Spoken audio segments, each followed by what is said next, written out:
पहली गोली हम नहीं चलाएंगे, मगर अगर पाकिस्तान पहली गोली दागता है तो भारत के सूरवीर उस गोलियों की गिनती नहीं करेंगे और इतनी गोलियां दागेंगे कि पाकिस्तान थर्रा जाएगा।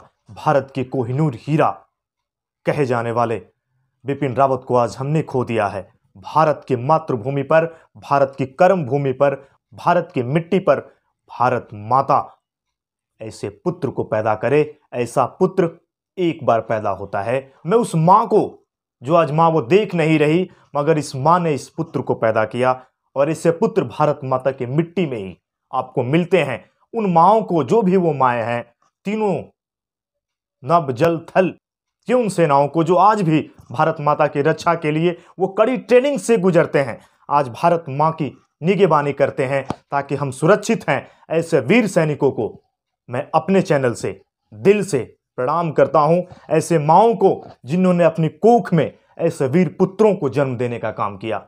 वतन के सिपाही को आज आखिरी सलाम।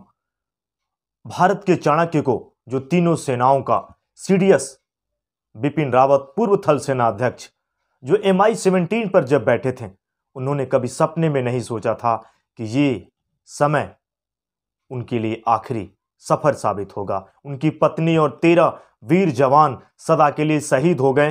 तमिलनाडु का वो कुन्नूर, जो कुछ ही समय बचे थे और वो अपने सभा स्थल पर पहुंचने वाले थे, किसी ने सपने में सोचा नहीं था कि हम ऐसे सूरवीर को ऐसे विदाई देंगे। 9 किलोमीटर की लंबी यात्रा और बड़े बड़े नेताओं का जमावड़ा, श्रीलंका के सेना अध्यक्ष तक वहां पहुंचे हैं। पूरा विश्व आज रो रहा है, मगर सीडीएस ने जो काम किया, सर्जिकल स्ट्राइक से लेके म्यांमार में उग्रवादियों को खदेड़ना, ऐसा लगता नहीं था कि कोई सीडीएस से बात कर रहा है, कोई पूर्व थल सेना अध्यक्ष से बात कर रहा था। सभी सैनिकों के पास उनके नंबर थे, खुले दिल वाले बिपिन रावत को मैं सुशील तिवारी अपने यूट्यूब चैनल से सलाम करता हूं।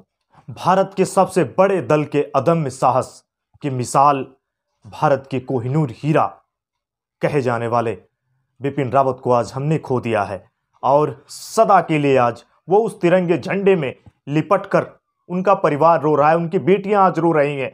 उनकी बेटियों से जब बात हुई तो उनकी बेटियां यही कहा करती थी, हमारे पिता देश के लिए हमको भी प्रोत्साहित करने का काम करते थे। देश की अखंडता, संप्रभुता की रक्षा के लिए इन्होंने सदा जो काम किया वो पूरा देश कभी भी भूल नहीं सकता। आज देश दे रहा है सम्मान, आज देश के उस सूरवीर को, वीर सेना नायक को।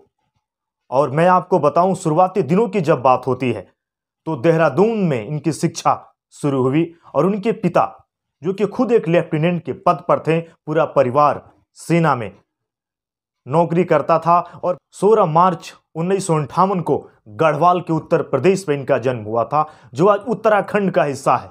गढ़वाल के गांव के वो सभी लोग आज रो रहे हैं। आज सुबह से ही जब उनको खबर मिली, उनके चूल्हे नहीं जले हैं। आज बच्चा बच्चा रो रहा है। विश्व ने कभी ऐसा नहीं देखा। मैं विश्व के किसी भी थल सेना अध्यक्ष की बात करता हूं, जब नियुक्ति की भारत की सरकार ने, डिफेंस चीफ की जब नियुक्ति की, सीडीएस की बातें चल रही थी, सभी नेताओं ने बिपिन रावत का नाम लिया। आज जो भीड़ मेरे पीछे आप देख रहे हैं, वो कोई सपने में नहीं सोच सकता। आम लोग सड़क पे खड़े हैं, वो रो रहे हैं। वो विमान जब नीचे आया, जंगल के नीचे टकराया, ऐसी आवाज आई, लोग यही बता रहे थे, पेड़ से टकराने के बाद हेलीकॉप्टर चकनाचूर हो गया। और उस समय भी हमें ये उम्मीद थी, ये साहस था, जब अस्पताल गए जनरल बिपिन रावत, कि नहीं, आज जरूर भारत माता का ये सपूत हमारे पास आएगा।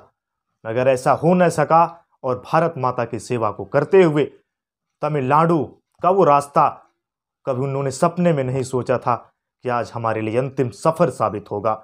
मगर ये सफर अंतिम नहीं हो सकता। हम उनकी स्मृतियों को, उनकी यादों को, जो उनके मन में था, भारत माता के लिए बहुत समय बचा था, बहुत कुछ हमें वो देकर जाते हैं।